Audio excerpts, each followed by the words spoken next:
भीगते हुए आए, बट इंतजार खत्म हो रहा है. Shubhra ma'am in the house, so I will call upon Shubhra ma'am to come in and please address you people.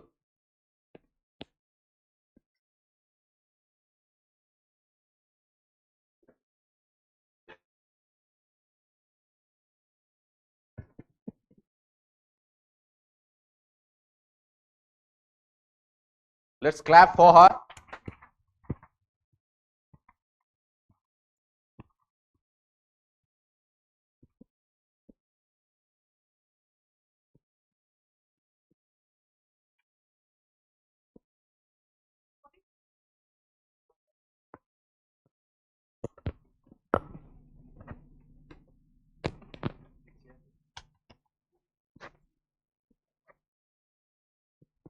So good evening, all of you, and welcome to the session.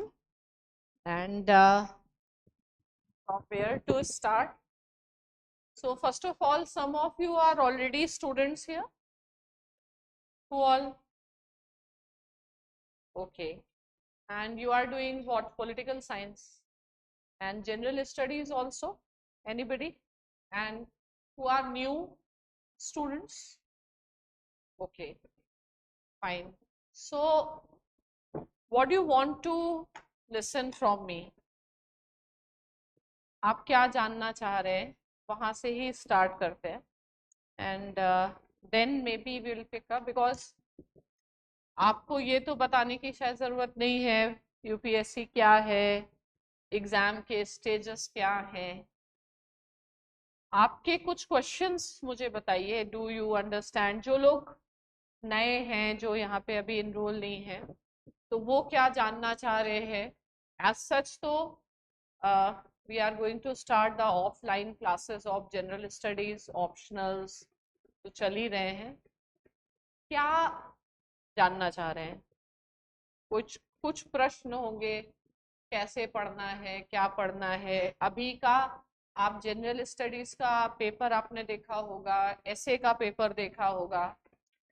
उस paper को कुछ analyse करके देखा, paper की क्या आवश्यकता है, किस तरीके से प्रिपरेशन करना है. So anyone having any question?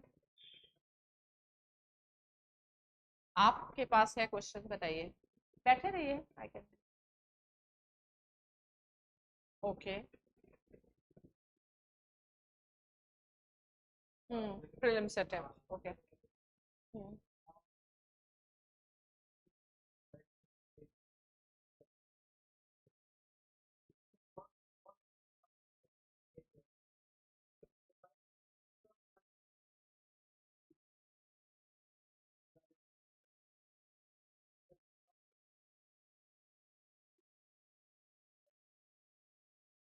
तो आप 25 वाले में एनरोल हैं, सितंबर बैच में. अच्छा. ओके. और मतलब आप अभी पॉलिटिकल साइंस क्यों कर रहे हैं इतना ज्यादा? और भी कुछ नहीं पढ़ रहे आप कि केवल पॉलिटिकल साइंस? तो लिखने से क्या फायदा हो पा रहा है आपको? कोई उसका इवैल्यूएशन या कुछ गाइडेंस कुछ मिल रही है? अच्छा. नहीं नहीं, जीएस में भी जो आप कर रहे हैं, आप जो भी रूटीन फॉलो कर रहे हैं, या आपके पास जो भी एक प्रिपरेशन की स्ट्रेटजी है, उसको देखते हुए आपको ऐसा लगता है कि इससे हम क्वालिफाई हो जाएंगे? Do you have a strategy for that and are you confident? आप पूरे दिन जो भी अपना टाइम पढ़ाई के लिए यूटिलाइज कर रहे हैं, are you getting satisfaction out of it? कि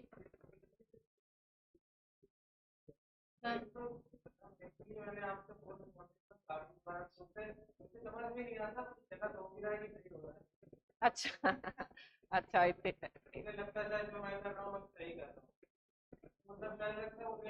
तो आपने लगभग पिछले एक साल, आपने अगर प्रीलिम्स दिया तो आपने एक साल पहले प्रिपरेशन चालू की होगी.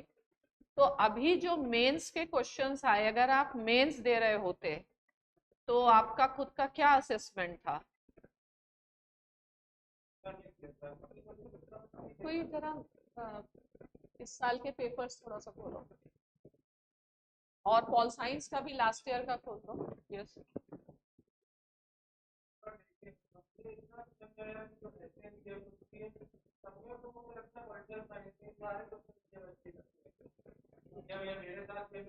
नहीं नहीं है, क्यों? क्योंकि पॉलिटिकल साइंस जो है ना वो इंटरडिसिप्लिनरी सब्जेक्ट है, ठीक है। ह्यूमैनिटीज का सब्जेक्ट है, ह्यूमैनिटीज आपका सोशल यूपीएससी में वैसे ही डोमिनेट करता है। तो ह्यूमैनिटीज चाहे कोई भी सब्जेक्ट है, उसका स्टार्ट तो फिलॉसफी से ही हुआ है। फिलॉसफी हर नॉलेज का बेस है, फिलॉसफी से स्टार्ट हुआ शुरुआत में, और उसके बाद अलग अलग फील्ड में स्पेशलाइजेशन की ओर बढ़ते चले गए। इसलिए आपको ह्यूमैनिटीज के सारे सब्जेक्ट काफी इंटरडिसिप्लिनरी ही लगेंगे, और उसमें कोई प्रॉब्लम नहीं है। ऊपर से जो पॉलिटिकल साइंस है, बिकॉज इवन हमारे यहाँ इकोनॉमी में जीएस की, अगर हम इकोनॉमी की बात करें, हम साइंस टेक्नोलॉजी की बात करें, कुछ भी, अल्टीमेटली पॉलिसी मेकिंग सबका फाउंडेशन तो गवर्नेंस से ही है। तो इसलिए आपको काफी ओवरलैपिंग उसको लगता है, और that is very very natural, उसमें कोई ऐसा इशू नहीं है। लेकिन मेन चीज ये है कि प्रोफेशनली हमको समझ के करना है। अभी भी मैं कल का ही एक व्हाट्सएप मैसेज में दिखा सकती हूँ, क्लैश कोर्स किया, इतने सारे क्वेश्चंस किए, उसके बाद भी कुछ लोगों को ऐसे एग्जाम में डर लग रहा है। फाइन, उनको लग रहा है कि हम सब चीजें भूल रहे हैं। तो हम सब चीजें भूल रहे हैं वो तो सभी को लगेगा, यानी कि इस एग्जाम से पहले कई लोग डर जाते हैं, है ना। तो अगर आप उस पर्सनालिटी का विकास नहीं कर रहे हैं तो एग्जाम, ये तो एग्जाम, ये एग्जाम क्या, लाइफ का भी exam, people will not be able to pass. तो पढ़ाई क्या कर रहे हैं से कुछ नहीं होने वाला। एक मान लीजिए एक हिस्ट्री का कोई एक्सपर्ट है, ज्योग्राफी, पॉलिटी का भी एक्सपर्ट है, इवन हम सारे टीचर्स मिलकर के भी अगर अपने अपने पेपर के एग्जाम दे दें, तो ये जरूरी नहीं है कि हम सबका सिलेक्शन हो जाएगा। कारण क्या है कि हम लोग टीचर्स हैं और एज अ टीचर डिलीवर कर रहे हैं। सिविल सर्विसेज वाला व्यक्ति क्या है, उनको एग्जीक्यूटिव में जाना है और उनको उस हिसाब से डिलीवर करना है। तो हम, आप सर ज्योग्राफी के स्पेशलिस्ट हो सकते हैं, हम पॉलिटी के हो सकते हैं, लेकिन एज अ स्टूडेंट आपको सबका स्पेशलिस्ट होना है, और सबका स्पेशलिस्ट कोई हो नहीं सकता है। तो सबका इसको कैसे मैनेज करना है, तो रिक्वायरमेंट को समझना, और पूरे 3 महीने जो मैंने स्टूडेंट्स की सबसे बड़ी वीकनेस देखी, पहली बात, या तो बहुत फियर है, फियर ऑफ फेलियर है। आपके माइंड में आप अपने दिमाग को स्वतंत्र होकर के, ओपन फ्रीली होकर के सोचने ही नहीं दे रहे हैं। सबके सब कॉन्शियस माइंड में कुछ ना कुछ चलता रहता है, और उनका फुल कंसंट्रेशन नहीं देखा मैंने, क्योंकि हर इंसान ने, मतलब there has to be some smartness and there has to be something wise which makes you different from other person। अगर आप लीक वाले सोच के ही इंसान हैं और आप लीक से हट के सोच नहीं पा रहे हैं, तो you can not be one out of the thousands and lakhs of aspirants who are appearing। तो लोग क्वेश्चंस नहीं समझते, आखिरी दिन तक भी जा करके, पता नहीं मतलब ग्रेजुएशन में आप लोग कैसे पढ़ते हैं, क्या करते हैं, आखिरी दिन तक लोग यही नहीं समझ पाते इंट्रोडक्शन में क्या लिखना है। आखिरी दिन तक अगर यही नहीं समझ में आ रहा है कंक्लूजन में क्या लिखना है, फैक्ट्स में क्या लिखना है। मैक्सिमम लोग कुछ करने के लिए कुछ कर रहे हैं, हमें तो यही लगता है यूपीएससी वो समय बिताने के लिए चल रहा है ना, कि कुछ काम नहीं है, चलो वो अंताक्षरी खेलते थे बचपन में, समय बिताने के लिए करना है कुछ काम। Majority aspirants when I meet, I get this feeling कि कुछ पता ही नहीं है। ओरिजिनलिटी का बहुत बड़ा अभाव दिखता है। किसी ने एक चीज बोल दिया, किसी एक सिलेक्टेड एस्पिरेंट ने बोल दिया, फिर उसी को पकड़ के everybody will start replicating that strategy. कोई नया नहीं बता पाता। अब जैसे लोग पूछेंगे, आईआर में बहुत चीजें हैं, लेकिन सबका मेन प्रश्न क्या रहता है? स्कॉलर लिखने, स्कॉलर भी दे दिए, लेकिन ये नहीं पता है कौन सा स्कॉलर कहाँ लिखना है। जो आप इंफॉर्मेशन गैदर कर रहे हैं उसका यूटिलाइजेशन कहाँ पे आप करेंगे? जब अगर बच्चा क्वेश्चन ही नहीं समझता तो वो आंसर में क्या यूटिलाइजेशन करेगा? यानी कि जो भी प्रिपरेशन स्ट्रेटजीज हैं, जहां तक मैं अपना असेसमेंट है, they are very mechanically doing, nobody is understanding. ठीक है, आप सारा ऐसे टाइम होगा तो डिस्कस करेंगे। और भी पेपर्स डाल दो, पॉल साइंस का पिछले साल का डाल दो, ऐसे का डाल दो, कोई कुछ समझ नहीं रहा है। ना तो कोई पर्सनलाइज्ड कर रहा है, जो पर्सनलाइज्ड कर ले रहा है अपनी चीजों को समझ के कर रहा है। There is a difference between a herd mentality and a master mentality. ठीक है, तो आपने कितना उस पे मनन किया, चिंतन किया, चीजों को समझा, और शायद प्रिपरेशन करते करते मेंटली लोग इतना थक जा रहे हैं और उनको कुछ और भी नहीं है तो बस उसको करते भी चले जा रहे हैं। The spirit that is required, the sharpness that is required, nobody is working on that. अगर आप पहले इसी लेवल पे एग्जामिनर इरिटेट हो जाए कि इंसान को क्वेश्चन ही नहीं समझ में आया, 5 पन्ने फिर भी लिख दिए। इंट्रोडक्शन में अगर आप यही बताइए, अगर आपसे मैं पूछूं कि एसेस, जैसे फिलोसफिकल एसेस क्यों शिफ्ट कर रही सरकार, क्यों आपको आना है? फिलोसफिकल एसेस क्यों आते हैं? पहले फैक्चुअल आते थे, सोशियोलॉजिकल आते थे, अब फिलोसफिकल आ रहे हैं, तो क्यों आ रहे हैं?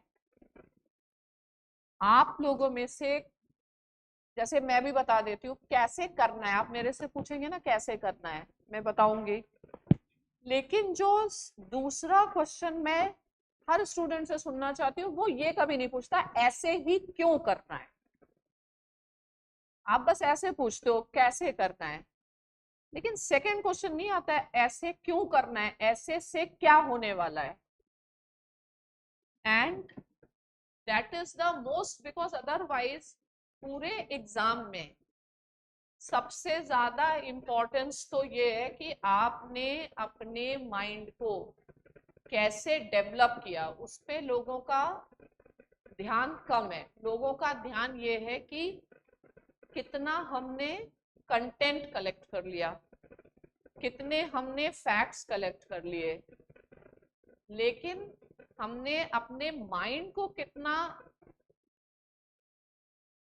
उस तरीके से ढाला है या नहीं ढाला है, वो नहीं कर रहे लोग। तभी तो फिलोसफिकल, जैसे मान लो ऐसे नहीं लिख पा रहे लोग। फिलोसफिकल ऐसे तो तब लिख पाओगे जब तुम नॉर्मल जीएस के क्वेश्चन समझ पाओ। तो कोई टाइम नहीं दे रहा है आपको, खुद से क्वेश्चन पूछने में डर लग रहा है कि where am I doing wrong, are you asking those questions that in my strategy where things are not working for me, have you? अगर एक साल की हमारी स्ट्रेटजी ने काम नहीं किया तो अगले साल हम उसी स्ट्रेटजी को फिर से दोहराने वाले हैं, या हम कुछ और उसमें बदलाव चाह रहे हैं? थिंकिंग कितनी करी, और बिना थिंकिंग के लिए तो वो लोग कंपेल कर रहे हैं आपको, एसेज ऐसे दे दे के कंपेल कर रहे हैं। पॉलिटिकल साइंस, इंटरनेशनल रिलेशंस में बिना मतलब का एक डर बना के रखा है, डायनेमिक है, डायनेमिक है। ना तो डायनेमिक शब्द का कोई मतलब समझता है इंसान। डायनेमिक्स है तो डरने की कौन सी चीज है? डायनेमिक है तो कितना डायनेमिक है? पहले से ही आप लोगों ने अपने दिमाग में कुछ चीजें बना ली हैं। ये हमारे एजुकेशन सिस्टम की प्रॉब्लम है, खास तक 12th तक। कि रेडीमेड चीजें मिली, हमने याद किया, हमें मार्क्स मिले। फिर आता है स्कूल तक, तो ये स्पून फीडिंग चलती है, बिकॉज स्कूल्स में कंपटीशन है, हमारा बच्चा टॉप करेगा। स्कूल्स में भी कोई इस चीज के फोकस ही नहीं कर रहा है कि people are again focusing so much कि उसको कितने मार्क्स आ रहे हैं, हमारा टॉपर। लेकिन 10 दिन बाद मान लीजिए कोई मैथ्स का टॉपर है, फिजिक्स का टॉपर है, किसी सब्जेक्ट के 99% है, 3 साल बाद अगर वही बच्चा सुसाइड कर ले रहा है, तो उसके टॉपर होने का क्या फायदा है कोई फायदा? वो है टॉपर, वो लाइफ में है टॉपर, वो तो मॉडरेट क्या एवरेज पर्सन से भी कम उसके अंदर समझ है। तो ग्रेजुएशन तक तो ये चल रहा है, 12th तक, उसके बाद ग्रेजुएशन में पढ़ाई नहीं चल रही है। Because I my self have studied in Delhi university. मैं तो 3 साल दिल्ली यूनिवर्सिटी में, जब मैंने ग्रेजुएशन किया, एक दिन क्लास नहीं हुआ, एक दिन क्लास नहीं हुआ। पहले कर्मचारी हड़ताल होती थी, उसके बाद टीचर की हड़ताल होती थी, फिर हमारा फेस्ट आता था, फिर हमारा अक्टूबर ब्रेक होता था, फिर एग्जाम चालू होते थे, क्लास तो नहीं होता था। तो उसमें कुछ लोग, for example as a individual, मुझे था कि मुझे कुछ करना है, तो I set in the library, I studied. लेकिन मेजॉरिटी फिर लॉस्ट है। फिर अचानक यूपीएससी का एग्जाम है, उसमें because exam is about elimination not selection, तो अगर एलिमिनेशन है तो वो ऑब्वियसली ऐसे क्वेश्चंस देंगे। क्वेश्चंस में एक पैटर्न होगा, कुछ क्वेश्चंस ऐसे होंगे जो सबको लगेगा कि हम कर लेंगे, 5 क्वेश्चंस ऐसे होंगे जिसमें सबको लगेगा कि हम कर लेंगे, लेकिन बाकी 15 क्वेश्चन नहीं हो पाएंगे।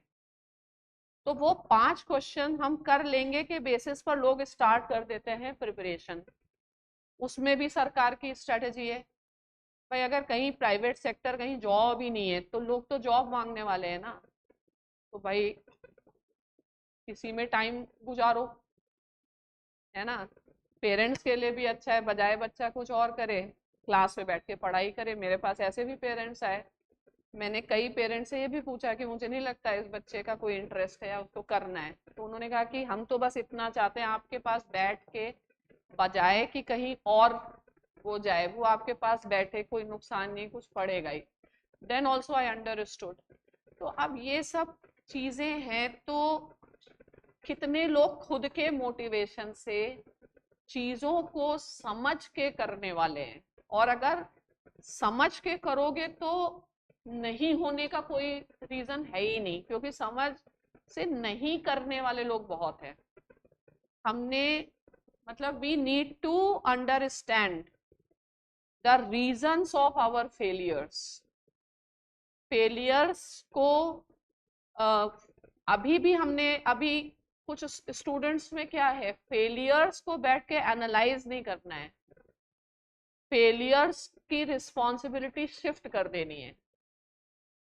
ठीक है कि हम इसलिए फेल हुए क्योंकि जहां हमने एडमिशन लिया उन्होंने नहीं पढ़ाया, हम इसलिए फेल हुए कि हमारा एनवायरनमेंट सही नहीं था, हम इस जो नहीं था बस वही समझना है। But are these excuses are going to help us in any वे?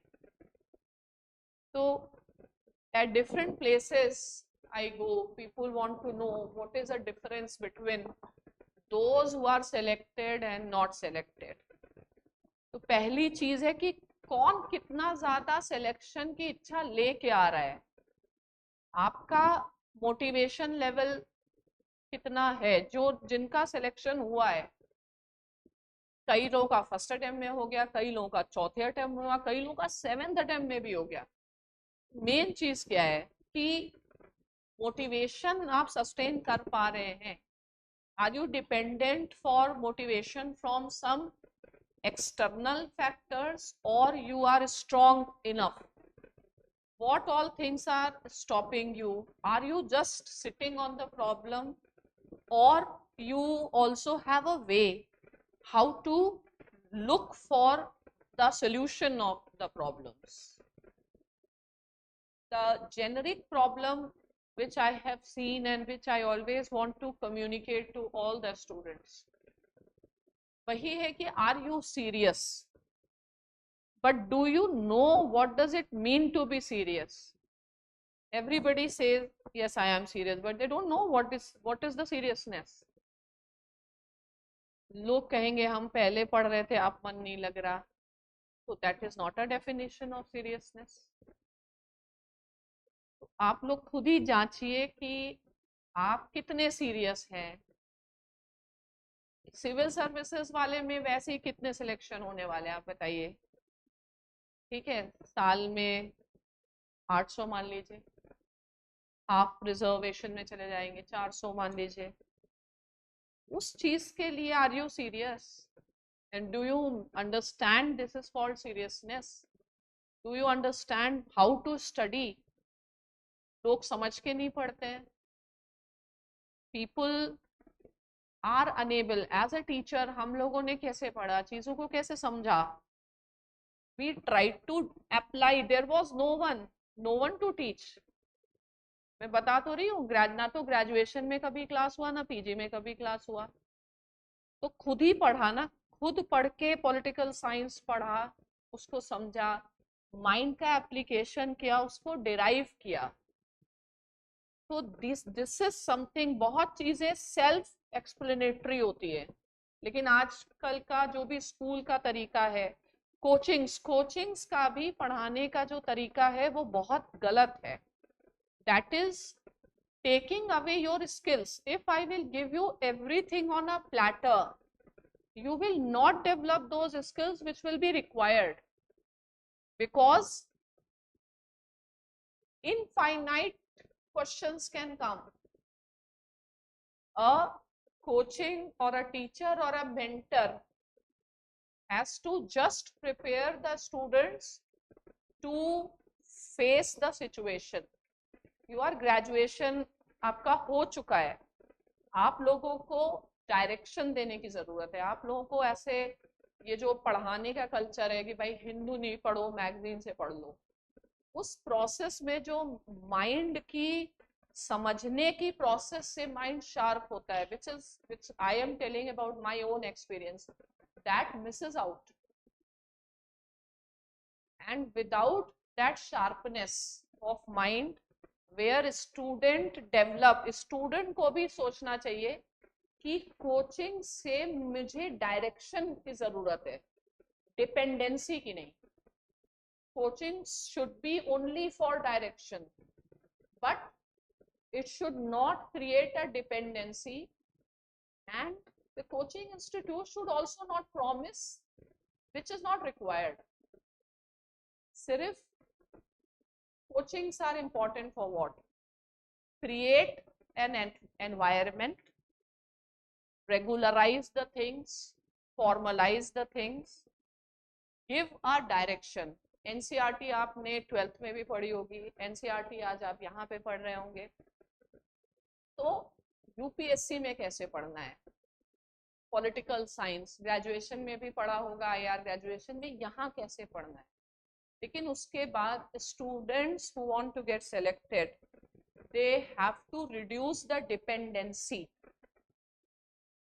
खुद पे कॉन्फिडेंस ही नहीं आ रहा है स्टूडेंट्स. जैसे आज मान लीजिए कल पेपर है, कई लोग कह रहे हैं हमें मन नहीं कर रहा, हम नहीं दे पाएंगे paper. That was not the purpose of the classes. The purpose of the classes is that you get a confidence and go and do the paper. And only that person will be selected who is enterprising, who has the leadership skill. That's why everywhere I emphasize, मुझे यही skill दिखती ही नहीं है कहीं, जबकि पूरा जो exam है इसी के अराउंड रिवॉल्व होता है. एग्जाम का सिलेबस इसके अराउंड रिवॉल्व होता है. अगर आप एथिक्स का सिलेबस देख लीजिए, social intelligence, emotional intelligence. I can tell, Delhi में मान लो कुछ क्लास में लोग सीट के लिए लड़ते हैं कि हम आगे बैठेंगे कि हम पीछे बैठेंगे, बट क्या ये शोभा देता है? इस एज में क्या ये चीज शोभा देती है कि हम सीट के लिए लड़े और हम अगर पीछे बैठ रहे हैं और हमारा मतलब पीछे बैठ के अगर हमें कंसंट्रेशन नहीं बन रहा है तो should it not be we should try to develop that. I have to develop a concentration from there. UPSC के इंटरव्यू वाला जो आपका शीट आता है उसमें they want to see what leadership roles you have played, because ultimately the problem is going to be solved. मैं पूरे UPSC के किसी भी एग्जाम के पेपर को सिर्फ लीडरशिप स्किल के रूप में देखती हूँ. And what is leadership? Leadership आपने कभी पूरे एग्जाम को इस नजरिए से देखा कि this is about leadership, it is not about academics. UPSC exam academics है ही नहीं. इसमें एक बेसिक अगर आपका कॉन्सेप्ट बन गया, उस कॉन्सेप्ट से खुद की बुद्धि लगा करके आपको डेवलप करना होगा कि इसको कैसे सॉल्व किया जाए. हर चीज कहाँ तक पढ़ाई जा सकती है, हर चीज आप कहाँ तक पढ़ सकते हैं, ठीक है. और हर क्वेश्चन, ऐसी मेंटेलिटी क्यों है कि जब तक हमने क्वेश्चन नहीं देखा हम सॉल्व नहीं कर पाएंगे. जब आप आईपीएस भी बनेंगे, कुछ भी बनेंगे, एक बेसिक मिनिमम ट्रेनिंग आपको दी जाएगी. फिर तो फील्ड में आपको उस training, that training, until unless that training has entered into your muscle memory, you will not be utilize anything out of it. आप कॉन्शियस रूप से उस ट्रेनिंग को याद करके रिस्पॉन्ड करेंगे क्या फील्ड में? आपको वो चीज क्या कर लेनी है, उस ट्रेनिंग को एसिमिलेट करना है, आत्मसात करना है, आपके वजूद का हिस्सा बनना चाहिए. बहुत ही कम क्लासेस में आपने कभी देखा होगा कि मैंने नोट्स लिए हों. मैं कभी भी पेज या नोट्स लेके क्लास में नहीं जाती हूँ. क्यों नहीं जाती? क्योंकि if I lose eye contact, ये कुछ ज्यादा केस या कुछ है क्या? हाँ. मतलब I have to prepare my lecture to such an extent that I don't have to take a piece of paper. ये मुझे पॉलिटिकल साइंस का कोई भी कॉन्सेप्ट, मैंने कॉन्सेप्ट समझा, एक बार समझा, अगर आपने कॉन्सेप्ट समझा है तो आप कभी क्यों ही भूलेंगे. लेकिन अगर आपने कॉन्सेप्ट समझा ही नहीं और आपको पढ़ने का तरीका है ही नहीं कि हमें कंसेप्चुअल चीजों को समझना है, तो कभी आएगा ही नहीं. तो जो भी चीज पढ़ रहे हैं वो नेचुरली आनी चाहिए. 10 दिन आपने रिवाइज नहीं भी किया तो भी एग्जाम में लिखना आना चाहिए. प्रीलिम्स के क्वेश्चंस क्या है, वहां पे क्वेश्चंस भी है, वहीं आंसर्स भी हैं, फिर कैसे गलत हो रहे हैं? यानी फैक्ट्स का पढ़ाई थोड़ी है वो, फैक्ट्स की जानकारी है, लेकिन बाद में जो फैक्चुअल क्वेश्चंस भी लग रहे हैं वो भी कंसेप्चुअल क्वेश्चंस हैं. और पढ़ाई, मान लीजिए आपने इंटरनेशनल रिलेशन पढ़ा, आपके अंदर इतनी हिम्मत आनी चाहिए कि आई कैन थिंक. लोगों के अंदर वो हिम्मत ही नहीं आती कि हम I can think on my own. You people look for कि कोई बता दे तब हम समझेंगे. लेकिन इतनी चीजें आपको पढ़ने को है, इतनी चीजें करने को है, बिना लीडरशिप स्किल के आप नहीं समझेंगे. एंड लीडरशिप स्किल का मतलब क्या होता है? What is a leader? Who is a leader? आप इस एग्जाम के लिए जा रहे हैं, आप कलेक्टर बनेंगे तो आप लीडर बनेंगे कि नहीं बनेंगे? ठीक है. आप आईपीएस बनेंगे तो आपको ऑफिस को लीड करना है कि नहीं करना है? क्या होता है leader? Leader is leader is controlling what? Leader is controlling the temper or temperance. Control. Leadership is control.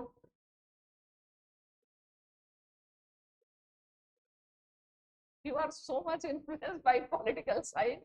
It has become your language. तो आपको तो फिर पढ़ने की उतनी कोई खास जरूरत भी नहीं है political science. अच्छा, ओके ओके, फाइन. अब वैसे ऐसा हुआ है, मतलब there was one student Tushar Gupta, he got 25th rank, and after he finished his class and got rank, तो उनकी मदर आई कि मुझे क्लास करना है. ये क्यों करना है? तो बोलते हमें अच्छा लगता है, वो मेरा बेटा चला जाएगा तो मुझे आप वो क्लास में उन्होंने एडमिशन लेके, शी वाज 50, उन्होंने पूरा क्लास किया. और ऐसे कई लोग हैं, कई पेरेंट्स आते हैं जो बताते हैं कि हम भी साथ में पढ़ते हैं. तो वो तो खैर अलग चीज है, लेकिन लीडरशिप क्या है? हाँ बताइए. You are using the term positive also, and you are using the term manipulate also. One term with positive intention, another term which is negative. In आपने कभी, have you ever played the role of a leader?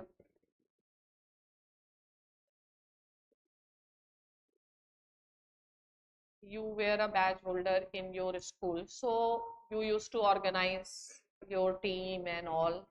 But I think life में uh, every moment you require leadership, in the sense a leader is a person, I believe that, who has courage to handle a situation.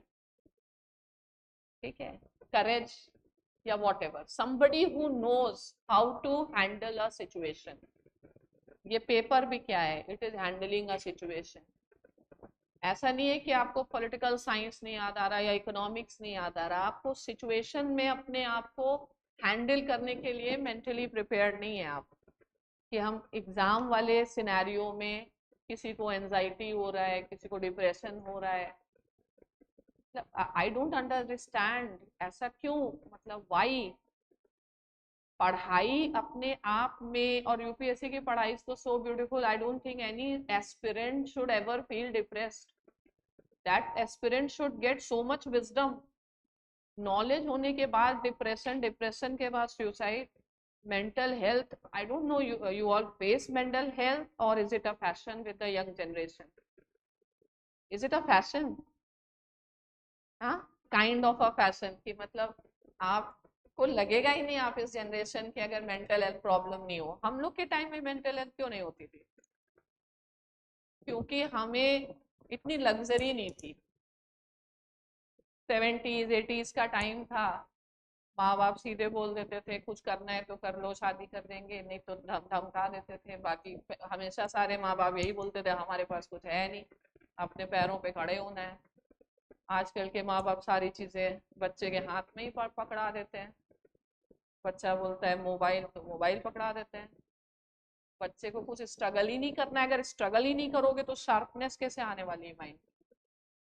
There is a scholar M.N. Roy, what he says, how a man develops reason through the struggle for survival. जब आपके पास survival की struggle होगी और उसको आप overcome करना, तो वो समझेंगे तब जाकर के रीजन. तो पहली बात तो कंफर्ट से निकलना और स्ट्रगल लेना, ये सब उसका एक पार्ट है, हैंडलिंग द सिचुएशन. वरना आप कितना भी पढ़ लें, आपको पूरा यूपीएससी याद है और एग्जाम के हॉल में जाके डर लगता है, तो आप वैसे ही कभी पेपर नहीं कर पाओगे. अगर एग्जाम के हॉल से पहले चक्कर आ रहा है, तो you are not meant to become a IPS officer, you are not meant to take all these responsibilities. Then you should do academics, you should do something else. So in short, those who are willing to give civil services, they have to have a leadership skill. मतलब you should know, you should have that sharpness of mind. बिना mind के sharpness के अब UPSC के question कैसे deconstruct करोगे? पूछना क्या चाह रहा है वो चीज. You should have courage. Courage of what? Courage to face the failure, because failures तो इस एग्जाम में यही है कि 70 to 80% चांसेस या 90% चांसेस फेलियर के ज्यादा है, सक्सेस के कम है। अब फेलियर होने के कारण क्या हम डिमोटिवेट हो जाते हैं और टाइम बर्बाद करना चालू करते हैं, या हमें कोई एक्सटर्नल मेंटल सपोर्ट की जरूरत लगती है, या हम मैनेज करके आगे जाते हैं? लोग हैं इन्होंने टेस्ट सीरीज में एडमिशन लिया लेकिन टेस्ट नहीं देते, क्यों? उनको ऐसा लगता है कि till they are not fully prepared वो नहीं देंगे टेस्ट, क्योंकि वो शायद इस बात को डाइजेस्ट नहीं कर पाएंगे कि उनके मार्क्स कम आए। बट इसका मतलब है उनको ये पता ही नहीं है कि टेस्ट लिखना क्यों है। मॉक टेस्ट थोड़ी आपके मार्क्स डिसाइड कर रहा है। एक टेस्ट ही नहीं लिखते लोग, क्योंकि वो सोचते हैं एक दिन आएगा जिस दिन वो फुली प्रिपेयर्ड होंगे, उस दिन वो लिखेंगे, उस दिन वो परफेक्ट आंसर लिखेंगे और मार्क्स आएगा। बट वो परफेक्ट वाला तो कहानी फिलोसोफर किंग वाली हो गई है ना, कि और जरूरत किसकी है? Worldly wise rather than wise in the world of ideas. कई लोगों से मैंने पूछा भी कि भाई आप आंसर क्यों नहीं लिखते हो, कह रहे हैं अभी प्रिपेयर कर रहे हैं, फिर प्रिपेयर कर रहे हैं। अब पहला टेस्ट होते होते 8वां टेस्ट आ गया, उनका पहले ही का सेटिस्फैक्शन नहीं हुआ। Not a bad thing if you are perfectionist, but that perfectionism is required in some other field. You join teaching, you become perfectionist in your lecture. You join research, you become perfectionist in your paper. But यहाँ पे कोई perfectionist हो सकता है UPSC preparation में? Can you ever write a perfect answer? क्योंकि answer are going to be very very unpredictable. Exam का nature ही है। Exam is not testing how much you know in political science or anything. Exam is testing what you will do and how you will handle the question which you don't know. And if you know, it's a lottery. But if you don't know, how are you going to handle it? लोग इससे भी नहीं समझ पाए, इसलिए फिर ऐसे को एब्स्ट्रैक्ट कर दिया कि एब्स्ट्रैक्ट थिंकिंग की कैपेसिटी है या नहीं है आपके पास, तो बहुत आसानी से लोग एलिमिनेट होते चले जाएंगे। अगर आप जो काम कर रहे हैं, अगर आप उस काम का आप उसका ऑब्जेक्टिव ही नहीं समझ रहे कि उन्हें कौन चाहिए, आप प्रिपरेशन, आप आईआर का प्रिपरेशन कर रहे हैं, 10 मैगजीन से लोग पढ़ रहे हैं, कोई डिप्लोमेट पढ़ रहा है, कोई इकोनॉमिस्ट पढ़ रहा है, लेकिन उससे हम 4 बेसिक चीजें पूछे वो नहीं बता पाता है। 4 बेसिक चीजें मान लो हम पूछ लें कि मोदी जी की विजिट से क्या क्या चीजें आउटकम हुई, वो नहीं पता है, पेपर पढ़ते जा रहे हैं। तो इसमें मतलब अगर आपको करेक्ट, सबसे बेहतर बात क्या है जो फेवरेबल है, कि बहुत कम लोग ऐसा करने वाले हैं। लोग मेहनत तो कर रहे हैं लेकिन मेहनत किस डायरेक्शन में की जाए इसकी समझ नहीं, इसकी मेहनत नहीं कर रहे। मैं स्टूडेंट से हमेशा बोलती हूँ भाई पेपर लिखने वाले हो, स्ट्रक्चरिंग कर लो, तो आंसर क्या आता है? 20 मिनट्स जाने वाले हैं, ठीक है। लेकिन अगर आप स्ट्रक्चरिंग के बिना आंसर लिख रहे हैं तो आगे और मिनट जाने वाले हैं, इसको नहीं समझ रहे हैं, क्योंकि तब आप लिखते लिखते सोच रहे हैं, आधा गलत सोच रहे हैं, ठीक है। तो हर इंसान को ये चीज समझना कि सामने जो एग्जाम है वो देंगे। Exam is a exam, UPSC exam is a UPSC exam, it is not any SSC और अदर एग्जाम्स। ऐसा कोई एग्जाम नहीं है, ना तो ये स्कूल का एग्जाम है। तो ये कैसे होने वाला है? ये तभी होने वाला है जब हम अपने दिमाग का प्रयोग करने वाले हैं। एक बेसिक पढ़ाई करनी है, चीजों की एक बेसिक पढ़ाई करिए, उसके बाद दिमाग से निकालने की कितनी हैबिट है आप लोगों की? है हैबिट? हाँ तो करनी पड़ेगी ना। You have to be very very very and very smart. नहीं तो रह जाओगे और मैं क्यों फेल हुआ यही क्वेश्चन पूछते रहोगे। तो ये सब क्वेश्चन मतलब you have to be very professional, get to the work, understand it, do it, finish it. जिनके भी सिलेक्शन हुए उनके आंसर देखो, बिल्कुल सिंपल आंसर है, टू द पॉइंट आंसर है। कंपटीशन, रियल कंपटीशन तो बहुत ही कम है, क्योंकि मेजॉरिटी कभी सोचेगी ही नहीं कुछ। अपने उसको बोलते हैं ना, अपने अंदर झांकने की हिम्मत ही नहीं है। अपने अंदर को झांकना, क्या कहते हैं Socrates, no thy self, know your inner self. अंदर झांको, पूछो भाई मैं, मेरा नहीं हुआ इस साल, क्यों नहीं हुआ, कहाँ कहाँ हम रहते हैं, पढ़ाई का तरीका वही था या गलत था, या जो हम पढ़ रहे हैं हमारे जो एक्सपेक्टेशन है क्या यही डिमांड है। तो इसके अगर ये सब चीजें कर लोगे तो चीजें आसानी से हो जाएंगी। तो मेरे हिसाब से तो हमको लग रहा है हम एक थिंकिंग ही क्लास लॉन्च कर दें। थिंकिंग ही की कमी है, वैसे तो एनसीईआरटी भी है, लोग पढ़ ही लेंगे कि नहीं, लेकिन thinking process is required, critical thinking is required, brain storming is required.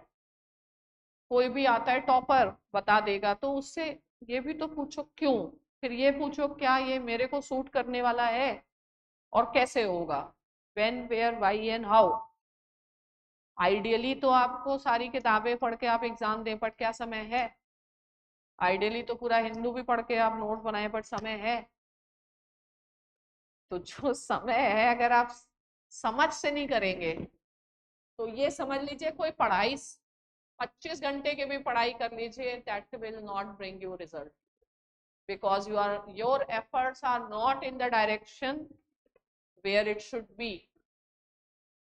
प्लेटो क्या बोलता है, justice, what is justice? Putting right things at the right place. ठीक है, अगर right thing at the right place नहीं है फिर नहीं होगा। अब रिवीजन स्ट्रेटेजी कैसे होनी चाहिए, क्या पढ़ना है, लोग शॉर्ट नोट बनाते रहते हैं। हमेशा सोचो आउटकम क्या है शॉर्ट नोट्स का। अभी परसों ही किसी बच्चे ने बोला कि मेरा मेंस है, मैंने तो शॉर्ट ही नोट नहीं बनाए। तो अब ये क्या 2 दिन पहले सोचने की चीज है सोचने की? ये प्रश्न आना चाहिए था अभी। तो शॉर्ट नोट तो अब लोग ये कहते हैं कि शॉर्ट नोट कैसे बनाए, तो आप कोचिंग शॉर्ट नोट के क्लास चालू कर देती। रिवीजन कैसे करे, रिवीजन के, अरे भाई तुम पहले सोचो कि शॉर्ट नोट से मुझे क्या करना है, मैं जो शॉर्ट नोट बनाना चाह रहा हूँ उसका क्या ऑब्जेक्टिव है, उसका ऑब्जेक्टिव कैसे पता चलेगा। आप पीवाईक्यू देखिए, पीवाईक्यू के क्वेश्चंस को आप देखिए, अगर स्ट्रक्चरिंग कर पा रहे हैं और अपने आप चीजें याद आएंगी।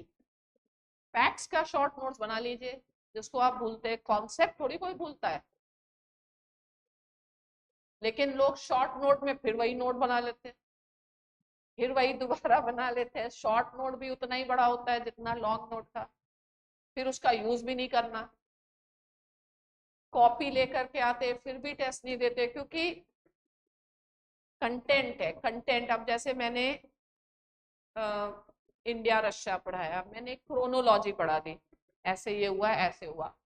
अभी उसमें नेक्स्ट लोग कुछ क्वेश्चन पूछने आ गए, इस क्रोनोलॉजी को कैसे याद करें? तो कैसे याद करेंगे, आपको पीवाईक्यू देखने पड़ेंगे कि पीवाईक्यू में ये क्वेश्चन कैसे पूछा गया, कहाँ पे हमारा इंफॉर्मेशन उस ढंग से है। अगर आप इसीलिए बहुत, ठीक है, बहुत ज्यादा आंसर भी लिखने की जरूरत नहीं है कि डेली आंसर ही लिख रहे हैं, डेली आंसर राइटिंग कोई जरूरत ही नहीं है। आपको आंसर लिखने का तरीका सीख लेना है कि ऐसे हमको आंसर लिखना है, ऐसे इस चीज को करना है। तो मान लो जो लोग, mostly you must be preparing for 2025 prelims, ठीक है, अभी समझ लीजिए 25 वालों के लिए भी और 26 वालों के लिए भी। इससे बेटर टाइम नहीं है, ठीक है। वैसे तो अच्छा काम के लिए सभी टाइम बेटर है, लेकिन इससे बेटर टाइम क्या है कि कल तक सारे पेपर हो जाएंगे। जिसको भी पढ़ना है उसको क्या करना चाहिए, उसको बैठ के क्वेश्चन की एनालिसिस करनी चाहिए। अब क्वेश्चन की एनालिसिस में क्या समझना क्या है, सिलेबस दिमाग में होना चाहिए। इस टॉपिक से कितने क्वेश्चन आए, वेटेज क्या है, पैटर्न क्या है। अगले 10 दिन में अगर तुम ये क्वेश्चन ही एनालाइज कर लो, किसी भी कोचिंग की क्वेश्चन एनालिसिस बाद में देखो, पहले अपनी एनालिसिस करो कि हमने क्या समझा। Don't prepare, don't go for a preparation which is supply driven. जो मार्केट में आ रहे हैं हम लेते चले जा रहे हैं, कंज्यूम करते जा रहे हैं। Have a preparation which is demand driven. आपको क्या चाहिए। And what I have realized looking at the papers, I could not get time to see all the papers, but what I realized, they expect you to be an original thinker, और तुम thinker के पीछे भागते रहते हो, इसका scholar बता दो। यानी आप यूपीएससी से दूर भाग रहे हो। क्यों? क्योंकि तुमने खुद तो ये सोचा ही नहीं थिंकर चाहिए कि नहीं चाहिए, आपने बस एक टॉपर का सुन लिया। बट यूपीएससी का तो पैटर्न हर साल हर सेकंड बदलता है। पिछले साल जो रहेगा वो अगले साल रहेगा, ये जरूरी थोड़ी है कि वो वही पैटर्न रखेंगे। जो लोग पैटर्न सोचना चालू कर देते हैं, फिर जब यूपीएससी का पैटर्न बदलता है तब फिर बोलते हैं फिर नहीं हुआ हमारा। क्यों नहीं हुआ? इस साल पैटर्न बदल गया। यूपीएससी ने कभी बताया है कि ये पैटर्न है? यही पैटर्न है कि कोई पैटर्न नहीं है? You have to prepare facts, you have to prepare concepts. Facts are there in the question paper, you don't have, but you should have the method. How will you relate with the facts? लोग, पहली बात, इतना ज्यादा आप लोगों को study material in सब की आदत पड़ गई है कि कोई बुक नहीं पढ़ता। अब कोई बुक नहीं पढ़ता इसलिए वो कोई क्वालिटी क्वेश्चन लिख नहीं पाता है। मैं ऑप्शनल में बुक पढ़ने की बात नहीं करती। क्यों नहीं करती?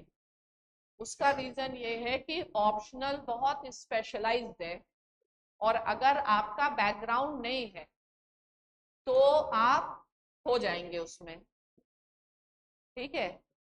तो ऑप्शनल में मत बुक पढ़ो, चाहे आपका बैकग्राउंड हो और चाहे ना बैकग्राउंड हो, क्योंकि there is a possibility of you getting lost. लेकिन प्रीलिम्स के क्वेश्चन करना, प्रीलिम्स और mains, any question is comprehension skill. आप पढ़ें किताब, कॉम्प्रिहेंशन स्किल, तो किताब पढ़ोगे तो सी सेट का भी तो कॉम्प्रिहेंशन कवर हो जाएगा। कितने लोग, आप लोगों की फेवरेट मॉडर्न इंडिया की किताब कौन सी है? स्पेक्ट्रम है। स्पेक्ट्रम से तुम्हें लगता है कि कभी कोई स्किल डेवलप होगा? कभी कुछ एनालिटिकल आएगा? कहीं आपकी लैंग्वेज सुधरेगी? और इतना ज्यादा फैक्ट बेस्ड स्टडी करके अल्टीमेटली आपका दिमाग परेशान नहीं होता? नहीं होता? आपको लग रहा है वैसे? मान लीजिए आपने स्पेक्ट्रम पढ़ा, आपने स्पेक्ट्रम में रिवोल्ट ऑफ 1857 पढ़ा, ठीक है। और अगर उस पे हम क्वेश्चन पूछते हैं, लेट अस से एक क्वेश्चन हम आपसे पूछ रहे हैं कि to what extent it is a correct assessment that revolt of 1857 was the first war of independence। इसका आंसर आप लिख सकते हैं। रिवोल्ट ऑफ 1857 तो सभी को पता है, पिक्चर भी देख सकते हो, मंगल पांडे है, हजारों पिक्चरें आई, मान लीजिए, तुम लोग सोचोगे मैम आ गई डांटना चालू कर,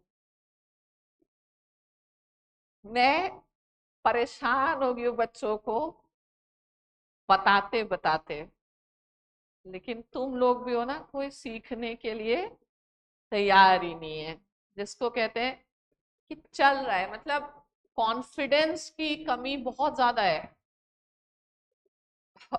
और मतलब आगे जा करके मेरा जैसा पेशेंट टीचर परेशान हो गया कि इतना तो इजी है चीजें, इन लोगों ने मिथ्स में रह करके चीजें मुश्किल कर दी हैं। इसीलिए अब तो ऐसे लगता है, मतलब the age in which we are living in the exam trends and all this will require a person has to be a leader, ability to take risk, ability to think then and there, have a common sense approach to understand anything, लेकिन ये कोई नहीं करता होगा। सारे लोग एक घिसे पिटे तरीके से पढ़ाई करते हैं जो किसी और ने बताया है।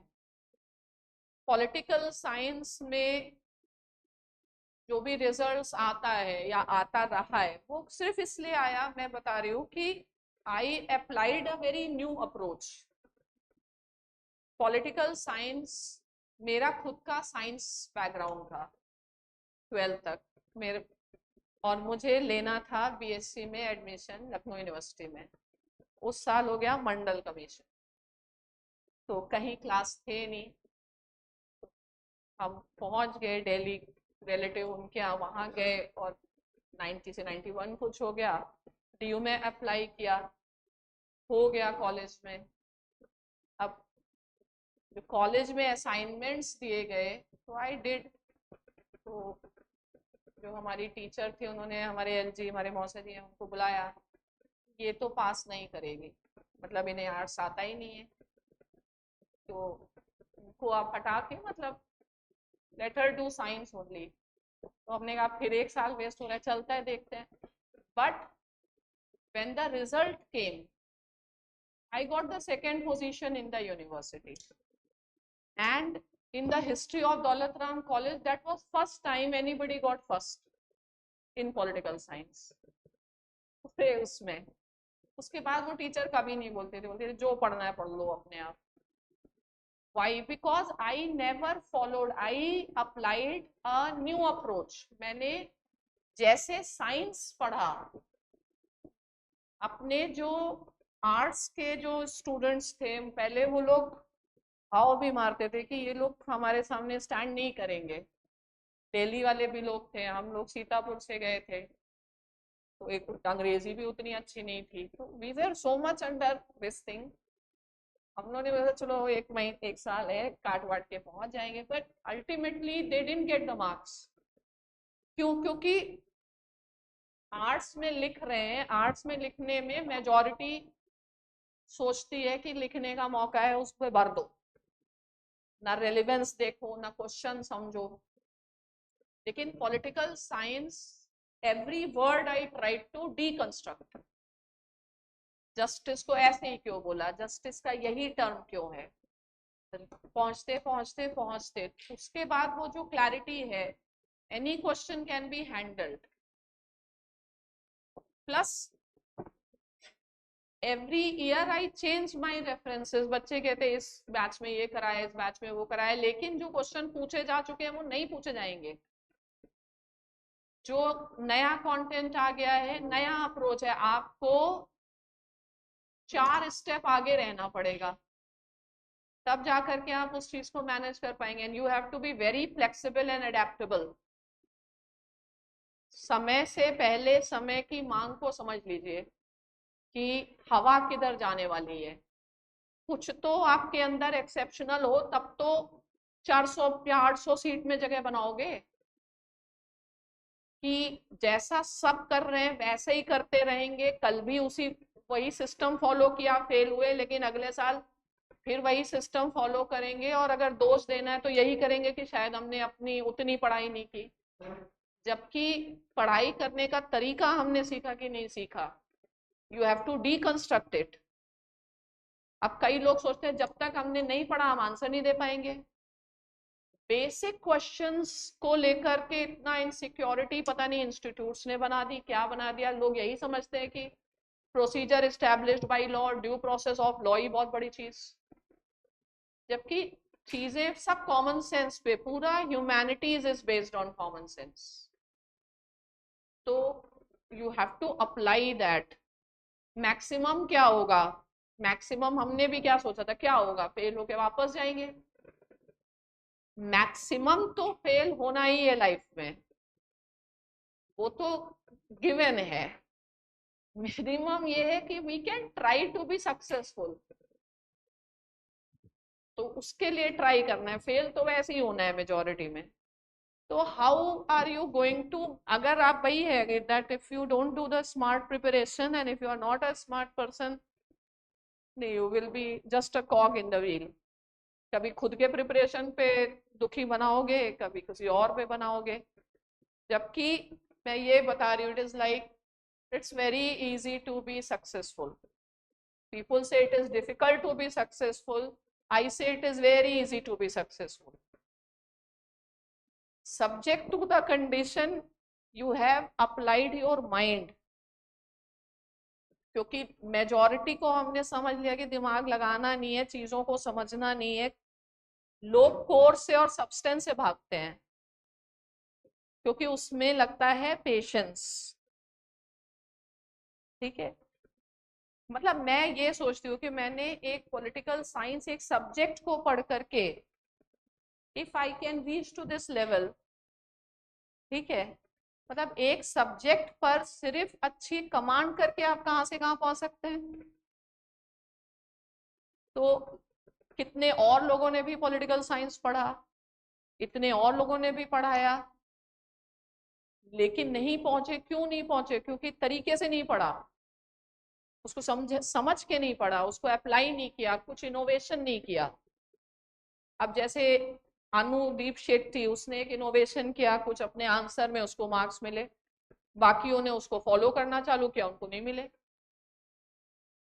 तो world needs people who are innovative, and you can be innovative when you can dare to experiment, and dare means courage is a quality of being a leader. बिना लीडरशिप के ना तो कोई ऑर्गेनाइजेशन चल सकती, ना कोई ऑफिस चल सकता है, क्योंकि you need that vision, ability to understand. उसकी प्रैक्टिस करो। पढ़ाई पढ़ाई हमेशा जो भी करो, follow, be very particular about the quality. उस समय भी ऐसी किताबें थी, अगर उससे ही हम पॉल साइंस केवल पढ़ते तो शायद हम समझ नहीं पाते। अब मैंने इंटरनेशनल रिलेशंस पढ़ा, मुझे तो लगा पूरे देश में ही कंटेंट नहीं, ठीक है, इंडिया में कंटेंट है ही नहीं आईआर का कि कोई बेस भी समझ जाए, एक किताब नहीं है। देन आई स्टार्टेड रेफरिंग, मतलब ऐसा था भी कि आई गॉट एन अपॉर्चुनिटी कि भाई यूएस जाने को मिला। Then I realise this is IR this, और हमने यहाँ एमए में तो कुछ किया ही नहीं। तो आईआर तो मैंने कभी यहाँ इंडिया की किताबों से पढ़ा ही नहीं, क्योंकि है ही नहीं देर, मतलब you don't have any proper text in India जो उसको पढ़ाया जाता हो, या वो पढ़ा जाता हो, या यूनिवर्सिटीज में वो कराया जाता हो। तो मान लो अब यही क्वेश्चन है, इस क्वेश्चन को पढ़ने के लिए क्या आपको विपिन चंद्रा या कोई चीज की जरूरत है? वेदर मैं तो ऐसे बोलती रहूंगी, I am a teacher, it is my profession. अगर आप लोगों के कोई क्वेश्चंस हो तो प्लीज पूछ लो, ठीक है, वरना हम तो 10 घंटे भी बोलते रह सकते हैं। ठीक है, रिवोल्ट ऑफ 1857,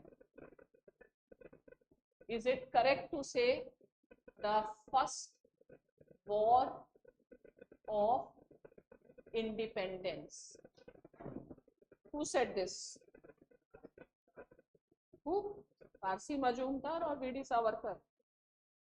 सावरकर।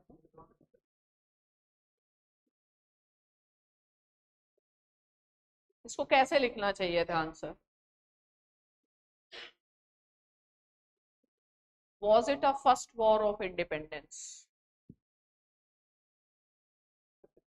बताइए.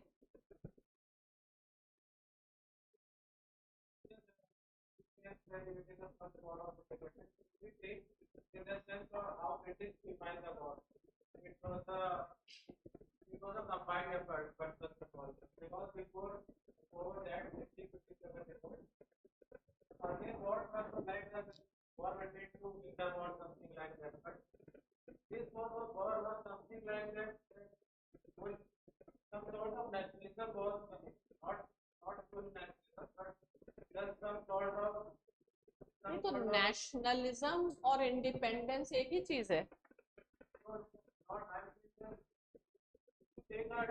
आप जैसे जो भी सोच रहे हैं, क्या आपको ऐसा लगता है कि अगर हम कहें 10 लाइन में आंसर लिखो तो लिख लोगे इसको? फर्स्ट लाइन क्या होगी?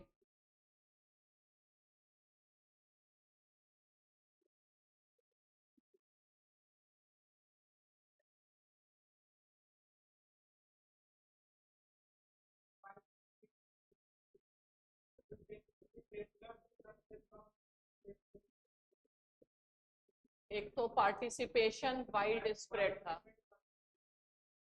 Plus it spread the feeling of nationalism.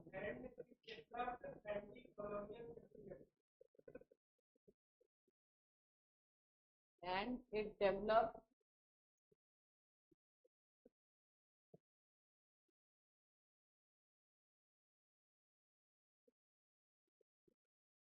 इसको सब्सटेंशिएट कर सकते हैं कि developed anti colonial sentiment, Hindu Muslim unity, revolt of 1857 से आ गई हिंदू मुस्लिम यूनिटी, और उसी के बाद यूपी में स्टार्ट हो गया उर्दू हिंदी डिस्प्यूट, और उसके बाद सर सैयद अहमद खान ने led the foundation of two nation theory. इसने एंटी कॉलोनियल सेंटिमेंट्स को राइज किया. इसका कोई सब्सटेंस आपके पास? Bahadur Shah Zafar is accepted as a de facto ruler. If I tell you how it is anti-colonialism,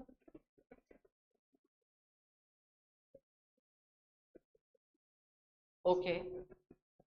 और कोई कुछ?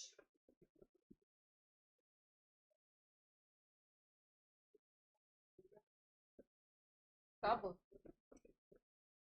तो 1947 में गए, एक्सपेल कहाँ हो गए ब्रिटिश? अच्छा,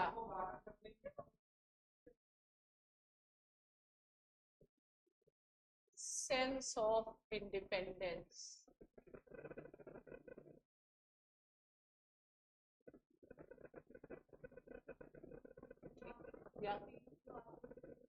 व्हाट? ग्रीस्ड कार्टेजेस तो cause, one of the cause है. फर्स्ट वॉर ऑफ इंडिपेंडेंस तो नहीं कह सकते.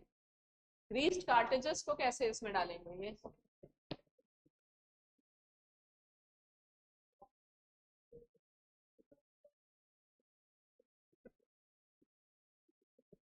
revolt of 1857, whether it is a first war of independence or not. तो सबसे पहले जब तक आप ये नहीं बताएंगे how do you define independence, तो उसके कॉजेस को उसमें कैसे आप सेटल करेंगे? क्योंकि आपका एक क्वेश्चन एक दूसरे क्वेश्चन को जन्म दे रहा है. हम एग्जामिनर और स्टूडेंट के बीच में क्या होगा? एग्जामिनर आप ये लिखना चाहेंगे कि हमको कैसे मार्क्स मिले, और एग्जामिनर ये चाहेगा कि इसकी गलती क्या है. यही तो खेल है. तो पहली गलती तो ये है कि क्या हुआ? टाइम. अच्छा, पहले सुन लो, पहले सुनो। पहली गलती तो ये है कि जब आप आंसर लिखते हैं तो सबसे पहले आप पहले डिफाइन करिए कि इंडिपेंडेंस को किस फॉर्म में डिफाइन किया जा रहा है। फर्स्ट वॉर ऑफ इंडिपेंडेंस, ठीक है। तो India formally got independence in 1947, fine, but the roots of this can be traced to the revolt of 1857, though its nature and character is subjected to the dispute, because the British called it as a Sepoy Mutiny, because some other scholars called it as a feudal revolt which wanted to bring the old system back. Amidst this came the nationalist interpretation of a war of independence. So when we talk about independence here, it means from an attempt by the soldiers, which were also peasants and soldiers and the masses, which was the profile, to come out of the shackles of the colonial rule, and the symbolism of appointing Bahadur Shah Zafar shows whether they were successful or not, but it shows the desire that they wanted to be out of the colonial rule and its policies. Though it is very premature to say that the feeling of nationalism was there at that point of time, because it was too much governed by the grievances of the peasants and all, and the nationalism took much longer time to evolve.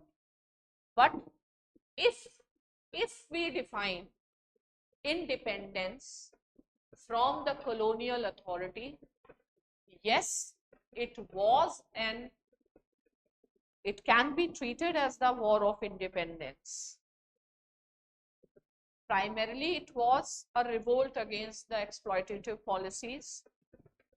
तो तुम्हें question के अनुसार ही पूरा नहीं लिखना है। आप ये कहिए, it is more, it got more attention, but there were many mutinies before it also. If a criteria is against the colonial rule, then there were certain peasants and tribal movements before that also. They may be localized, fine, but even they can be treated as a first war of independence.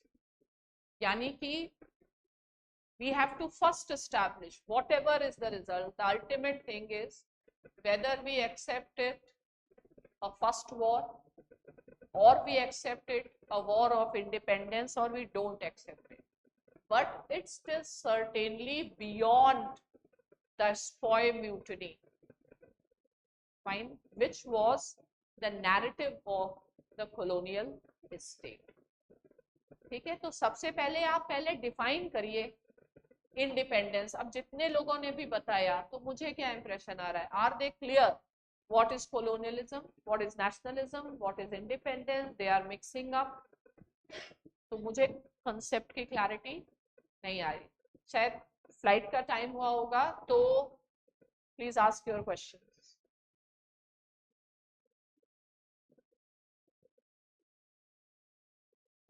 कोई question ही नहीं है, पूरा life settle है, UPSC का बस exam देने की तैयारी बाकी है। यस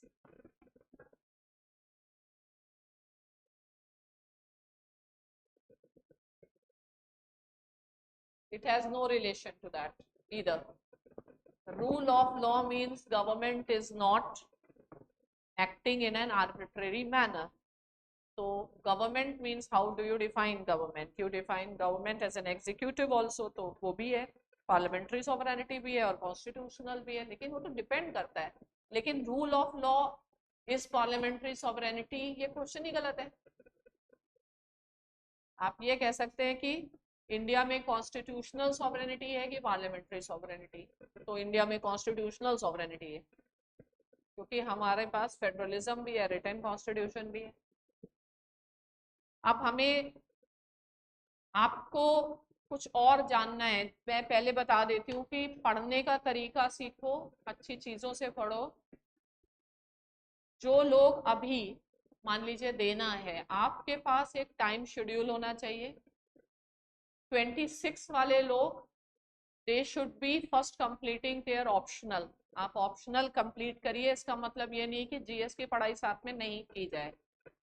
फोकस, टाइम एलोकेशन के फोकस को आप देखिए.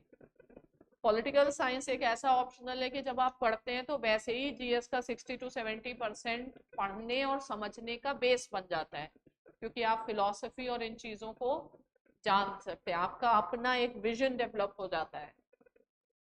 प्लस जनरल स्टडीज करनी है. जनरल स्टडीज के लिए जनवरी ऑनवर्ड्स जिसको प्रीलिम्स देना है, they have to be very very focused on that. हम लोग यहाँ पर we are going to start general studies के offline classes. Otherwise you know the online courses are also available. अभी जो कोर्सेज हम स्टार्ट करने वाले हैं, I am going to start from 6th of October my essay course. Essay course का जो importance है, इट विल हेल्प यू, इसी को आप थिंकिंग क्लासेस समझ सकते हैं. It will help you to think. It मैं कैसे ऐसे पढ़ाती हूँ उसका एक डिस्कशन पेपर भी शायद जो चलाया था वो भी आप देख सकते हैं. You will develop the writing skill which will help you in all the papers. ठीक है. Next we have started one general studies mentorship. उनके लिए जो पहले से कोई बेसिक क्लास कर चुके होंगे और they want a constant guidance कि कब क्या करना है, कैसे करना है, तो that programme is also there. आप ऑनलाइन भी कर सकते हैं, उसमें मेंटर्स के साथ सेशंस हैं and I will be taking the special master classes. अब मास्टर क्लासेस में क्या होने वाला है, जो भी इश्यूज मुझे लगते हैं, दो चीजें हैं. एक तो I am proud of my answer writing skill. ठीक है, क्योंकि मुझे जब डीयू में मार्क्स आ गए तो मुझे आ गया कॉन्फिडेंस. और जो आर्ट्स वाले टॉपर ऑपर थे, जब उनके नहीं आए तो हमको और कॉन्फिडेंस आ गया, और वो कॉन्फिडेंस अभी चल ही रहा है. ठीक है.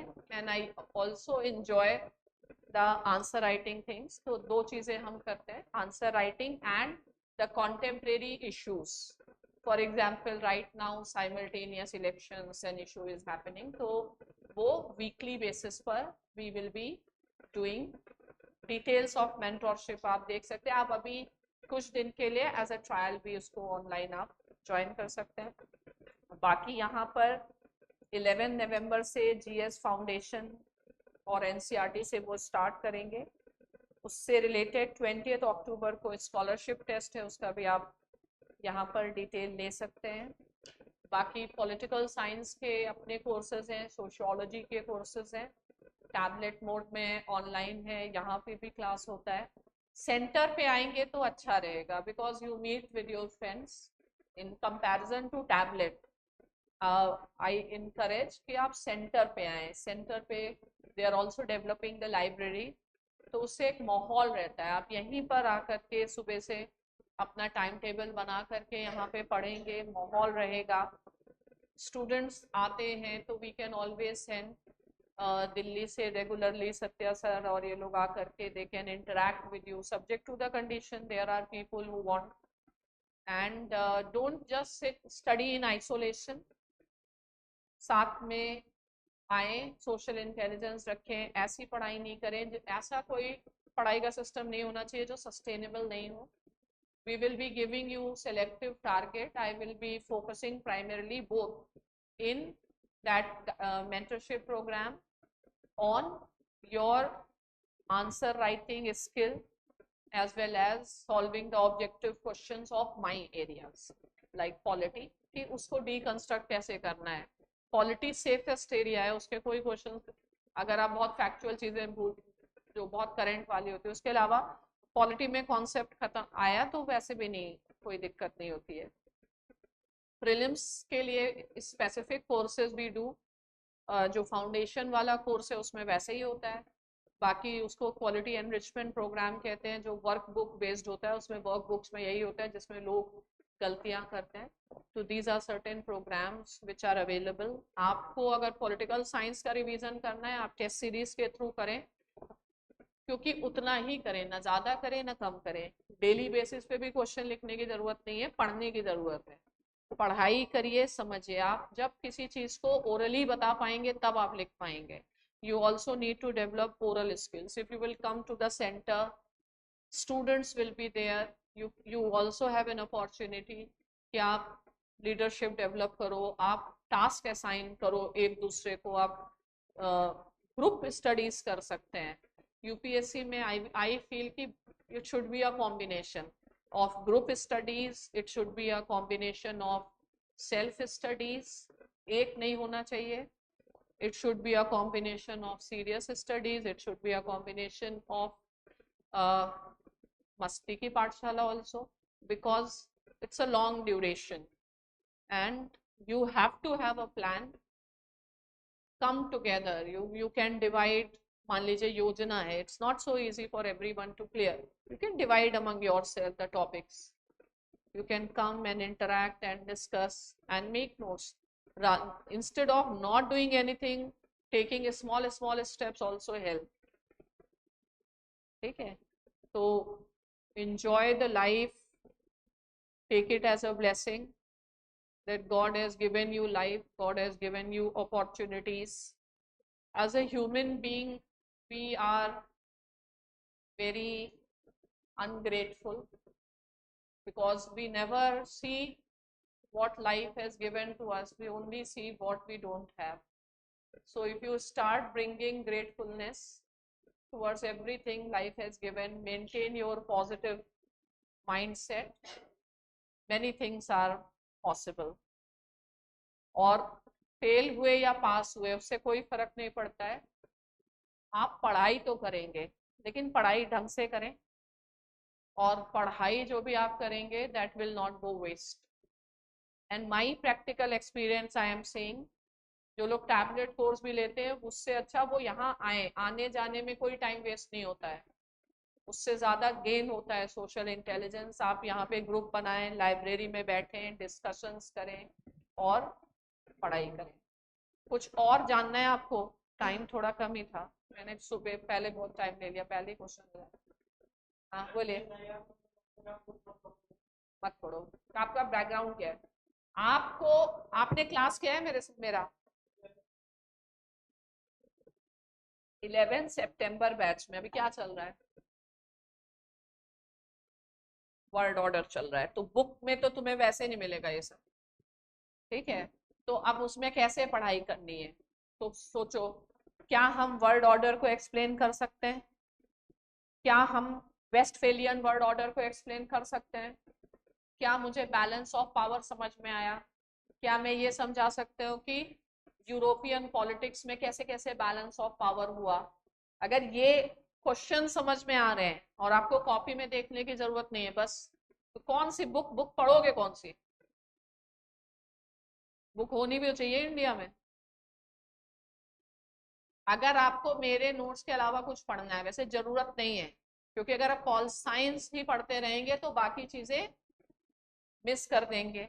बैलेंस बनाने का गेम है ये. तो जितना बताया जा रहा है सिर्फ उतना ही पढ़ो, उतना ही समझो, बाकी टेस्ट से एप्लीकेशन समझो.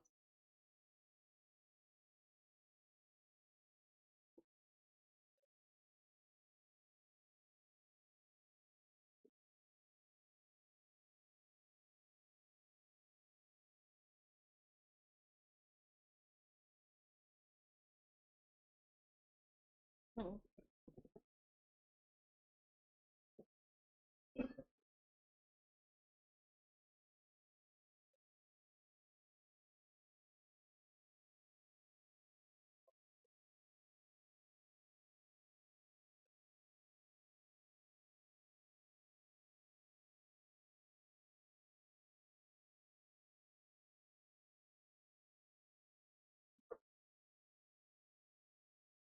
ये क्वेश्चन कहाँ पे आया? नहीं, ऐसे मत लो कहीं से भी, ऐसा कोई क्वेश्चन नहीं पूछेगा। अच्छा,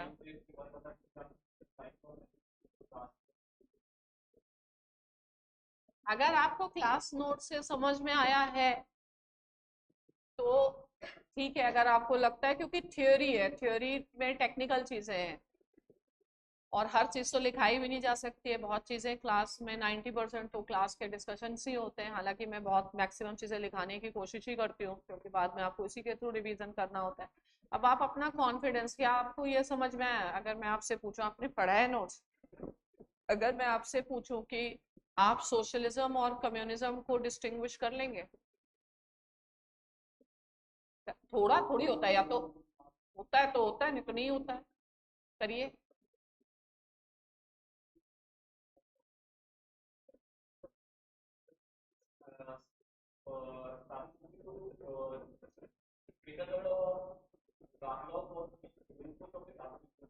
मेरा क्वेश्चन है, आप डिफरेंस बताइए।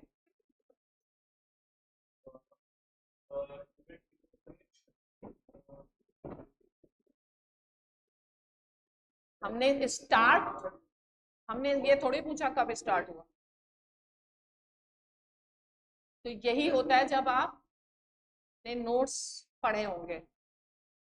तुम्हें डिफरेंस पता है? तुम क्लास में हो। हाँ, बताइए। Correct, correct.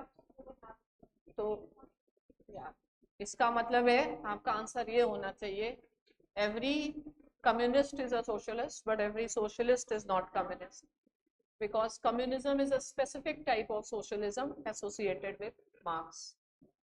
अब आप बता पाएंगे मार्क्सिज्म और कम्युनिज्म में क्या फर्क? तुम नहीं, और लोगों को तो मौका दो। हाँ, मार्क्सिज्म और कम्युनिज्म में अंतर?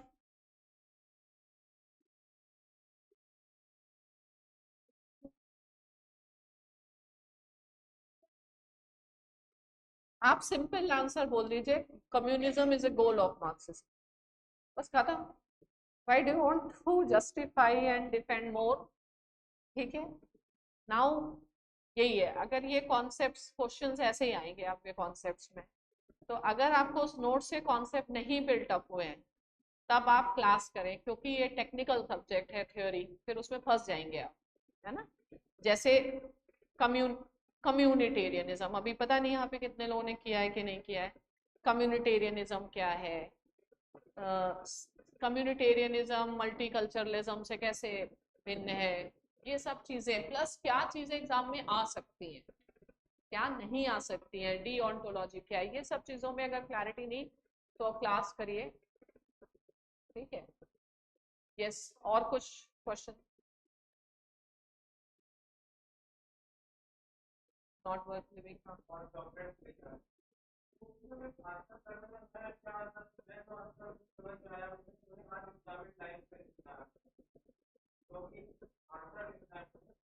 नहीं, अगर ये क्वेश्चन ऐसे में आता है तो आपको जेनरिक लिखना है। अगर आपको पॉल साइंस में आ रहा है, ऑप्शनल का मतलब है स्पेशलिस्ट स्टडी की होनी चाहिए। तो unexamined life is not worth living, whose statement is this? Socrates. Next, from which theory? Theory of knowledge. ठीक है। What is the importance of Socrates' theory of knowledge? Why you should appreciate an examiner that you have selected a question, कि भाई आपको पता है Socrates से क्या पूछना है।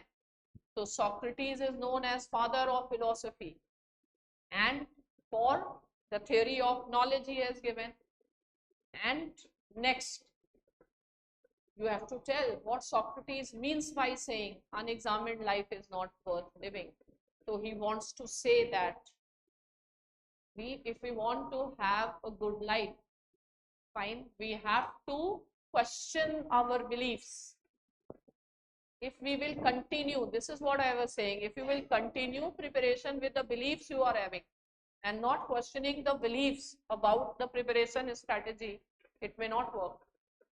Okay? So now he also tells how to examine it. For that he says, go for dialectics. And then this theory was further developed into Plato's theory of idea, which he utilizes it to develop his theory of philosopher king. ऐसे लिखना चाहिए. उसका practical implication क्या है?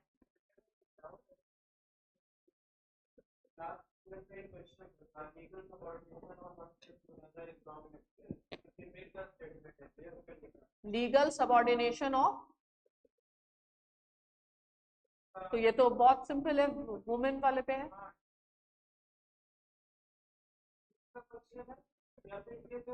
ये मिल का question है ना, जेएस मिल लिखा है ना आपके, तो उसकी तो किताब है सब्जेक्शन ऑफ वुमेन.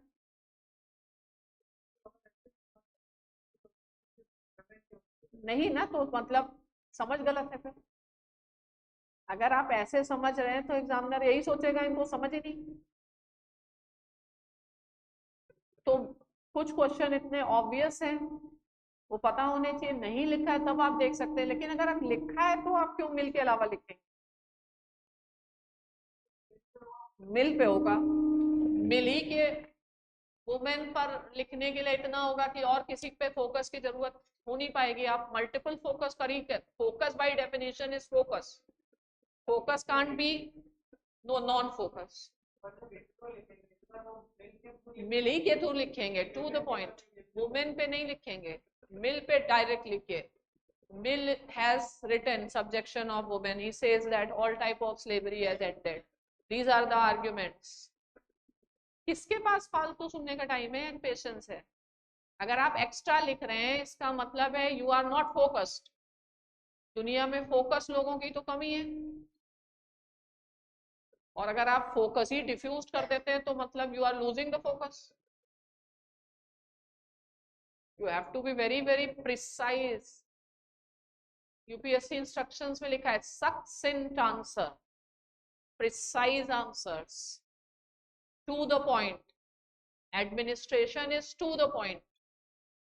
आज पूरा एडमिनिस्ट्रेशन का काम पावर पॉइंट पे होता है ना? तो पावर पॉइंट पे जब एडमिनिस्ट्रेशन का काम होता है तो आप डिफ्यूज, आप रिसर्च पेपर थोड़ी लिख रहे हैं. आपको 10 लाइनों में वो चीज लिखनी है तो 4 ही तो ढूंढना पड़ेगा आपको. डिफ्यूज कर देने से मार्क्स चले जाएंगे, कॉन्सेंट्रेट करने से मार्क्स आ जाएंगे. और कुछ?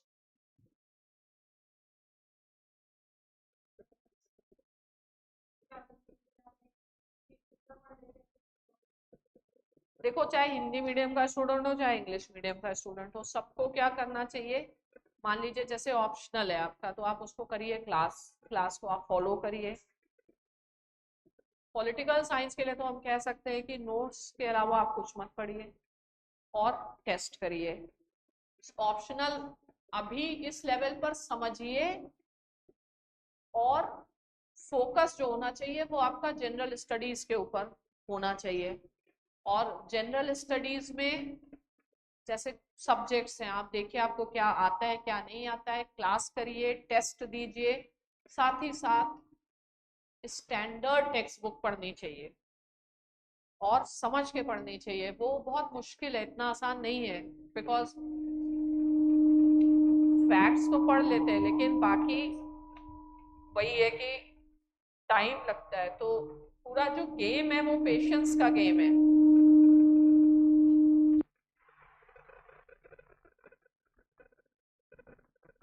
मेंटली आपको टॉपिक पढ़ना पड़ेगा,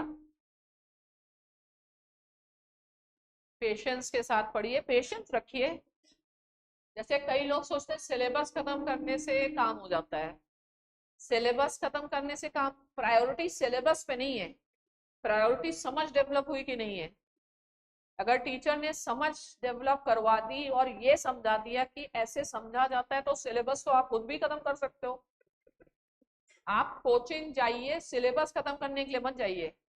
कोचिंग जाइए, ऐसे टीचर से पढ़िए जिससे आपको नॉलेज कैसे गेन करनी है वो आए। बाकी फैक्ट्स और सारी चीजें तो किताबों में वैसे ही लिखी हुई हैं। कोचिंग जाके सिलेबस ना खत्म करिए। कोचिंग जाके, आप कोचिंग जा रहे हैं, आप किसी पढ़े लिखे टीचर से मिल रहे हैं, उसका एक्सपीरियंस आप ले रहे हैं, आप उन चीजों पे ज्यादा गौर कीजिए। टीचर होगा आपसे भाई उम्र में आपसे बड़ा ही होगा, आप उसके एक्सपीरियंस को लेने जाइए। कंटेंट को खत्म करने, खत्म नहीं, पढ़ाई खत्म थोड़ी हो सकती कभी। अगर हम इमैनुअल कांट ही पढ़ाने लग जाएं तो भी हम उस पर पीएचडी कर लेंगे, तो क्या खत्म हो जाएगा? चीजें नापनी नहीं होती। आपको कैपेसिटी बिल्डिंग, पहली बात तो टीचरों को खुद अकल हो कि कैपेसिटी बिल्डिंग कैसे करवानी है स्टूडेंट की, उसको क्या पढ़ना है। ठीक है, तो अब यही है, इंडिया में ऐसे ही सब चलता है, ना टीचर को पता, ना स्टूडेंट को पता, ना कुछ पता, सब ऐसे ही चल रहा है, उसी में खुशी का लग गई लॉटरी तो लग गई। लेकिन लॉटरी के अलावा भी सिस्टमेटिकली चीजें समझ के भी हो सकती हैं।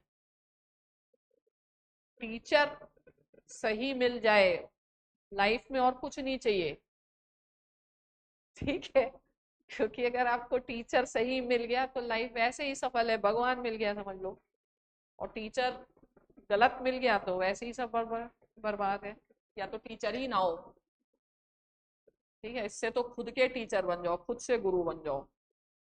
लेकिन जिस टीचर को ही समझ नहीं है कि पढ़ना क्या है, पढ़ाना क्या है, बच्चों को फैक्ट्स क्या पढ़ाने हैं, पढ़ने का डायरेक्शन देना है। अब मैंने आपको एक डायरेक्शन दिया, फर्स्ट वॉर ऑफ इंडिपेंडेंस, आप लोगों के आंसर में क्या कमी थी?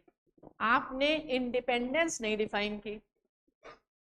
जब आपने इंडिपेंडेंस का क्राइटेरिया नहीं डिफाइन किया तो फर्स्ट और सेकंड और इंडिपेंडेंस है या नहीं है यही नहीं डिफाइन किया। अब हमने बता दिया, अब आप वैसे सोचेंगे, है ना? तो किस विषय को किस ढंग से सोचना है ये समझाना मेन काम है टीचर का। इसमें खासकर इस एग्जाम में कितना टाइम बचा है? टाइम नहीं बचा है तो समाप्त करें। कुछ रहता है किसी का, कुछ कहीं कुछ सॉल्व भी किया मैंने आके? देखो, अच्छे काम का कोई समय नहीं होता है, अभी करिए। अच्छा, आप किस बैच में हैं? करिए अभी, सूनर अच्छा काम करिए। जहां भी लिखने पढ़ने सीखने की संभावना है वहां तुरंत करना चाहिए, उस पर वेट नहीं करना चाहिए। ठीक है, चलिए, थैंक्स अ लॉट। हाँ, I have announced the new batch for GS foundation from 11th November, offline batch. The timing is 5 PM. We will start with NCERT and scholarship है 20th October को, scholarship will be objective. So you can take the advantage of this promotional activity. Okay, so maybe we'll meet very soon. Fine, and hopefully it was of some help to you. क्या कुछ सीख के गए या कोई questions रह गए? हाँ, you misunderstood me. अच्छा, every understanding was misunderstanding. Okay. हाँ, हम लोग एंथ्रोपोलॉजी ऑप्शनल स्टार्ट कर रहे हैं ऑफलाइन, तो जिसको भी इंटरेस्ट है एंथ्रोपोलॉजी में you can come, you can take some. Start में जो डेमोस वो ओपन क्लासेस होते हैं यू कैन टेक। कितने बजे? 5। ठीक है, तो चलते हैं फिर, मिलते हैं। ठीक है, थैंक यू। और क्लैरिटी लाइए अपनी लाइफ में हम क्या कर रहे हैं, क्योंकि जो चीज पिछले साल से कर रहे हैं इस साल भी वही करते रहेंगे, that will not help. change it, fresh करिए। मैं फिर कह रही हूँ, आप यहाँ पे आइए, सेंटर पे आइए, शायद लाइब्रेरीज है ना, उससे फायदा होगा, उससे फायदा होगा आपको। ठीक है, चलिए, थैंक यू। जो सेंटर पे